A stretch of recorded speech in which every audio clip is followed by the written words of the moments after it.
जय हिंद फ्रेंड्स। आशा करता हूं कि आप सभी स्वस्थ होंगे, मस्त होंगे और तंदुरुस्त होंगे।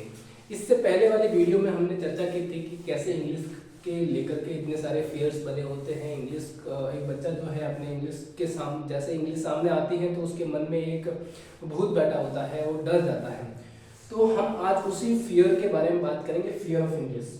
उसको कैसे मिटाना है, क्या फियर है, fear of reading English, hesitations, unable to understand. मतलब कि जो बच्चा अंग्रेजी को देख करके डर पैदा हो जाता है उसके अंदर, उस डर को किस तरीके से मिटाना है। जब बच्चा पढ़ नहीं पाता है, किताब सामने है, क्वेश्चन समझ नहीं पाता है, तो उसको किस तरीके से मिटाएंगे वो, उसके ऊपर आज हम चर्चा करेंगे।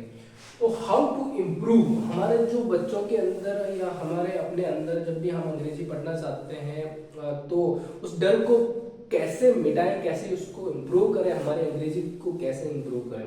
बेसिकली हमें क्या करना है, लर्न करना है अपनी लैंग्वेज को। दोस्तों, लैंग्वेज को लर्न करने के लिए हमारे को कुछ चीज़ें जो है वो ध्यान में रखनी है। ये देखना है कि उस लैंग्वेज की जो ग्रामर है वो हमें आती कि नहीं आती है, उसमें जो हार्ड वर्ड्स हैं वो वर्ड्स हमें उनके मीनिंग्स पता है कि नहीं है। ये दो चीज़ें जो होती हैं वो बहुत ज़्यादा इंपॉर्टेंस रखती हैं जब हम पढ़ते हैं, जब उस लैंग्वेज को सीखने जा रहे हैं। तो एक लैंग्वेज है, उसके अंदर एक पैसेज, जैसे मान लो कि हमें किताब पढ़नी है तो किताब के अंदर एक पैसेज होता है। वो पैसेज के अंदर एक आपको ये ध्यान में रखना है कि कौन सी हमारी कमजोरी है जहां हम नहीं पढ़ पा रहे हैं। तो आप जब छोटी क्लासों में थे तो आपने लेटर्स सीखा होगा, अल्फ़ाबेट्स सीखे होंगे आप लोगों ने कि अल्फ़ाबेट्स कैसे सीखते हैं, अल्फ़ाबेट्स कैसे लिखते हैं, उसको प्रोनाउंस कैसे करते हैं। ये छोटी छोटी बातें होती हैं, लेकिन ये सीखने के लिए, ये हमें उस लैंग्वेज को मजबूत बनाने के लिए बहुत ज़्यादा इंपॉर्टेंस रखती है दोस्तों। तो है बहुत छोटी, लेटर्स हमें आते हैं, हमने छोटे क्लासों में पढ़े हैं, लेकिन उनको इम्प्रूव करने के लिए हमें जो उनके वर्ड्स बनाने के लिए, उन वर्ड्स के मीनिंग से सेंटेंस, और वर्ड मीनिंग से सेंटेंस, और सेंटेंस से फिर पैसेज, ये एक पूरा एक ये समझ लीजिए कि एक पूरा सीरीज है, जिससे हम एक टेबल है जिससे हम एक एक चीज़ को हम इम्प्रूव कर सकते हैं। अगर हमें पैसेज पढ़ना है तो उन पैसेज के अंदर जो सेंटेंस होते हैं उस सेंटेंस को समझना होगा, और सेंटेंस को समझना है तो सेंटेंस के अंदर वर्ड मीनिंग हमें पता होनी चाहिए। वर्ड मीनिंग और उस सेंटेंस के अंदर क्या ग्रामर यूज हुई है वो ग्रामर हमें पता होनी चाहिए। तो बेसिकली आज हम उसी ग्रामर के बारे में बात करने जाएंगे, उस एक एक चीज़ के बारे में बात करेंगे, ठीक है।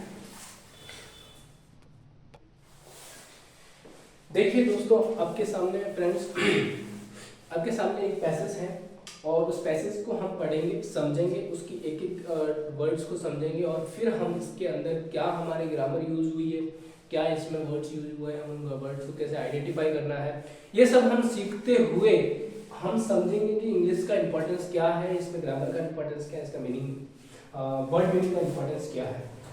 Once there was a student in a village school. गांव की एक स्कूल के अंदर एक स्टूडेंट हुआ करता था। एक कहानी के रूप में एक बच्चे की बात की जा रही है जो गांव के अंदर एक स्कूल थी, और उस स्कूल में वो पढ़ा करता था। तो the student wanted to become a nice person because his friend circle was not good enough. वह स्टूडेंट एक अच्छा व्यक्ति बनना चाहता था क्योंकि उसका जो फ्रेंड सर्कल था वो एक अच्छा नहीं था। He wanted to top his school.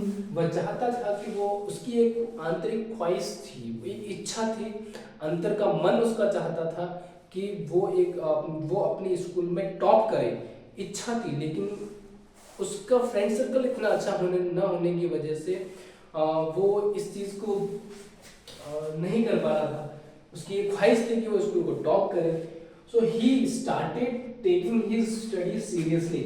सो उसने स्टार्ट किया था अपनी पढ़ाई को, अपने अध्ययन को और ज़्यादा गंभीरता से लिया, उसने गंभीरता से लेना प्रारंभ किया, एंड वर्क हार्ड, और उसने बहुत कठिन परिश्रम किया था। ही फाइनली डिड इट, और उसने अंततः कर दिखाया था। क्या कर दिखाया था?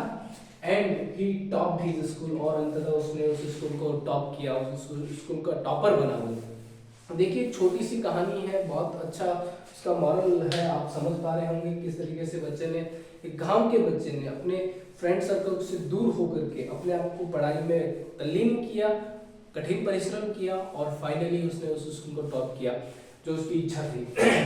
लेकिन इसमें हमें क्या सीखना है, एक ग्रामर के पर्सपेक्टिव से, इंग्लिश के पर्सपेक्टिव से हमें जो सीखना है वो क्या है, वंस। देखिए जब भी कोई सेंटेंस स्टार्ट होता है वो जहाँ फुल स्टॉप आता है वहां पे खत्म होता है।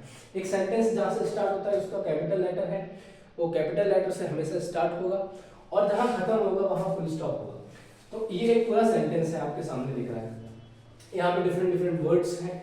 इन वर्ड्स को हम आइडेंटिफाई करेंगे तो देखेंगे, देखिए यहाँ पे वाज दिख रहा है, देयर वाज जो कि वर्ब है, एक आर्टिकल है, स्टूडेंट एक नाउन है, इन एक प्रीपोजिशन है, और वापस से एक आर्टिकल हो गया, विलेज एक नाउन है, स्कूल एक नाउन है। सेंटेंस के अंदर अलग अलग वर्ड्स हैं। इन वर्ड्स को मैं ये कह रहा हूँ, कभी आर्टिकल का भी बोल रहा हूँ, कभी वर्ब बोल रहा हूँ, कभी प्रीपोजिशन बोल रहा हूँ। ये क्या है सर, इसको समझते हैं आगे जाकर के। वापस यहाँ पे देखो द आया है, यह भी एक आर्टिकल है, स्टूडेंट आया है, वांटेड, वांटेड भी एक वर्ब हो गई, वर्ब का सेकंड फॉर्म है, वांट एक वर्ब होती है, वांट का सेकंड फॉर्म होता है wanted. To become, to become अपने आप में एक नाउन होता है जिसको बोलते हैं हम इन्फिनिटिव।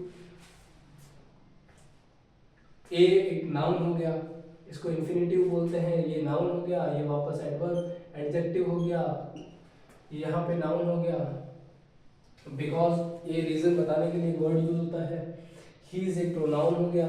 इस तरीके से फ्रेंड सर्कल एक नाउन हो गया, वॉज जो है वॉज जो है वर्ब हो गई, मेन वर्ब है, नॉट एक नेगेटिव वर्ड्स है, गुड इनफ, गुड इनफ भी एक जैसे है एडजेक्टिव है, ये एडवर्ब है। ही वांटेड, यहाँ पे देखो ही यूज हुआ है, ही किसके लिए यूज हुआ है, उस स्टूडेंट के लिए यूज हुआ है जिस स्टूडेंट की हम बात कर रहे हैं। और ही किस लिए यूज हुआ है, यहाँ पे स्टूडेंट यूज क्यों नहीं हुआ। देखिए जब भी हम किसी पैराग्राफ के अंदर बार बार किसी एक ही कैरेक्टर का या एक ही सब्जेक्ट का यूज करते हैं, उसका नाम यूज करते हैं, तो वो सब्जेक्ट या तो बार बार उसका नाम दिखता है और या फिर वो बड़ा दिखने लग जाता है, वो सेंटेंस की जो है बहुत, वो जो पैराग्राफ वो बड़ा हो जाता है। तो उसकी जो है रेगुलरिटी, ये जो रिपीटेशन को कम करने के लिए, उसके सब्जेक्ट को रिपीटेशन को कम करने के लिए हम उसके प्रोनाउंस का यूज करते हैं, और इसीलिए यहाँ पे ही स्टूडेंट की जगह ही का यूज किया है। तो स्टूडेंट ही यूज करने का मतलब है कि इस स्टूडेंट में जो ये स्टूडेंट है वो एक बॉय है, न कि गर्ल्स है। तो वांटेड वहाँ पे वापस वर्ब आ गई, second verb, second form. To top, वापस देखो यहाँ पे एक इन्फिनेटिव आ गया, टू प्लस वर्ब की फर्स्ट फॉर्म एक इन्फिनेटिव होती है, टू प्लस वर्ब की फर्स्ट फॉर्म, इसको इन्फिनेटिव बोलते हैं, सॉरी। ही इज स्कूल, यहाँ पे ही इज प्रोनाउन है, रिलेटिव प्रोनाउंस हो गया, और स्कूल्स की नाउन हो जाएगी। ही वापस यहाँ पे प्रोनाउन है, स्टार्टेड टेकिंग ही स्टडी, उसके अपने अध्ययन को और सीरियसली लेना प्रारंभ किया। सीरियसली का मतलब यहाँ पे एक एडवर्ब है, सीरियसली क्या है, एक एडवर्ब है। एडवर्ब क्या होती है हम सीखेंगे आगे। एंड एक कंजक्शन है, क्या है दोस्तों, कंजक्शन है। ये कंजक्शन क्या होता है इसको भी आगे हम जानेंगे। वर्क, ये वर्क, वर्कड हार्ड, ये वर्ब हो गई। ही प्रोनाउन हो गया। फाइनली एक एडवर्ब हो गई, डिड इट, ये भी वर्ब हो गई। ही, और इस तरीके से उसने क्या बोला, एंड वापस यहाँ पे कंजक्शन आ गई, देखो अलग एक सेंटेंस को जोड़ने के लिए। ही यहाँ प्रोनाउन हो गया, टॉप वर्ब की सेकंड फॉर्म हो गई। टॉप जो वर्ब होती है, टॉप है फर्स्ट फॉर्म और उसको सेकंड फॉर्म में लिखते हैं हम टॉप्ड। समझ में आ रहा होगा आपको। हीज यहाँ पे प्रोनाउन हो गया, रिलेटिव प्रोनाउन और स्कूल। तो इस तरीके से आपके सामने मैंने बहुत सारे अलग अलग टर्मिनोलॉजी यूज की, ग्रामेटिकल टर्मिनोलॉजी, और उस ग्रामेटिकल टर्मिनोलॉजी को समझना अगर हमें आ गया, उसको पहचान करना हमें आ गया, तो जो सेंटेंस है उसके मीनिंग्स को भी हम समझना सीख जाएंगे। तो आगे हम सीखेंगे कि ये टर्मिनोलॉजी क्या है और इसको किस तरीके से हम पहचान करना सीख सकते हैं।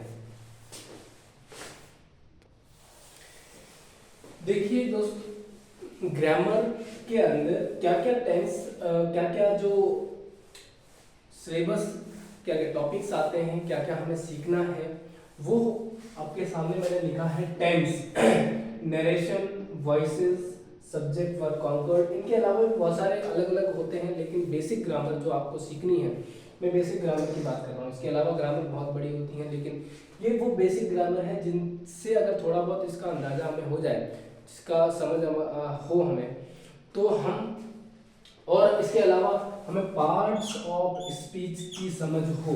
देखिए अभी मैंने थोड़ी देर पहले एक पैराग्राफ को, उसी जिस पैराग्राफ की मैंने बात की, उस पैराग्राफ में एक एक वर्ड्स को जिस बताया, वो सारे पैराग्राफ में जो अलग अलग वर्ड्स थे वो सभी पार्ट्स ऑफ स्पीच थे। जो जिसमें आपने मैंने नाउन का नाम लिया कि नाउन क्या होता है, तो फ्रेंड्स नाउन होता है everything that we can see, that we can touch and that we can't touch, that we can only feel, all such kind of things are known as noun।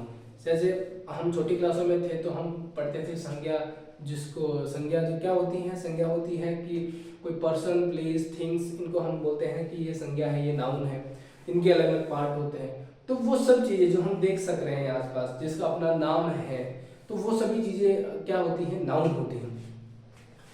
Pronoun दोस्तों क्या होती हैं? Pronoun जिसमें हमें हिंदी में बोलते हैं सर्वनाम। सर्वनाम का मतलब होता है कि नाउन को रिप्लेस करने के लिए हम जिस वर्ड का यूज करते हैं वो होता है प्रोनाउन। जैसे हम यूज करते हैं आई, यूज करते हैं, पिछले सेंटेंस में आया था यू, वी, ही आया था, हीज हो गया। तो इस तरीके से जो वर्ड्स यूज किए जाते हैं ये सभी प्रोनाउन होते हैं। बहुत सारे हैं, आप डिटेल में जब इनको पढ़ेंगे तब इनको डिटेल से पढ़ेंगे। अभी तो सिर्फ इनको ब्रीफली मैं एक्सप्लेन कर रहा हूँ। आर्टिकल दोस्तों क्या होते हैं? दुनिया में 3 प्रकार के आर्टिकल होते हैं, ए, एन और द। इन तीनों आर्टिकल्स को लेकर के ही हम बात करेंगे, इनको पढ़ेंगे। वर्ब, वर्ब क्या होती है? क्रिया आपने पढ़ी होगी, क्रिया के बारे में आपने जाना होगा। जब हिंदी में आप पढ़ते हो तो बोलते हैं कि जिसके पीछे ना लगा होता है वो क्रिया होती है, होता है, लेकिन ऐसा जरूरी नहीं है कि हर वर्ड के पीछे जिसके ना हो, पीछे लगा हो, वो वर्ब होती है। इंग्लिश में इस तरीके से हम नहीं पढ़ सकते। एक्शंस, क्रिया मतलब जो कि किसी एक्शन को डिनोट करती हो, किसी कार्य को डिनोट करती हो, वो होती है क्रिया, वो होती है वर्ब। जैसे now we are teaching, now you are learning, now we seeing. तो ये सभी चीजें होती हैं, देखना, सुनना, बोलना, खाना, ये सभी क्या होती हैं? क्रियाएं होती हैं। तो एडवर्ब, एडवर्ब एक तरह की ही क्रिया विशेषण होता है।